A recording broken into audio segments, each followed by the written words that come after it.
మరియా ఏడుపును తట్టుకోలేకపోయాడు యేసయ్య. ఆమె ఏడుస్తుంటే చూడలేకపోయాడు. ఆమె ఏడుపులో ఉన్న అర్థం గ్రహించాడు. మరియా యేసు ప్రభు దగ్గరికి వచ్చి, ప్రభువా, నా సహోదరుడు చావుకుండా ఇక్కడ ఉండుంటే, నీ శక్తిని ప్రభావం అంత గొప్పది నాయన.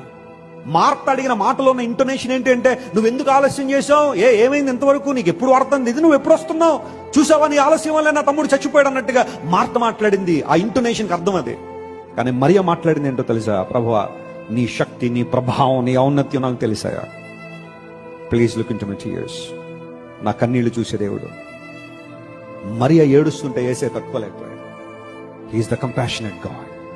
నీ ఏడుపును చూసి చాలా మంది నవ్వుకోవచ్చేమో, నీ ఏడుపును చూసి సంబరాలు చేసుకునే వాళ్ళు చాలా మంది ఉంటారేమో. నువ్వు ఏడుస్తుంటే, నువ్వు ఎప్పుడు ఏడుస్తూనే ఉంటావని నిందించే వాళ్ళు ఉంటారేమో.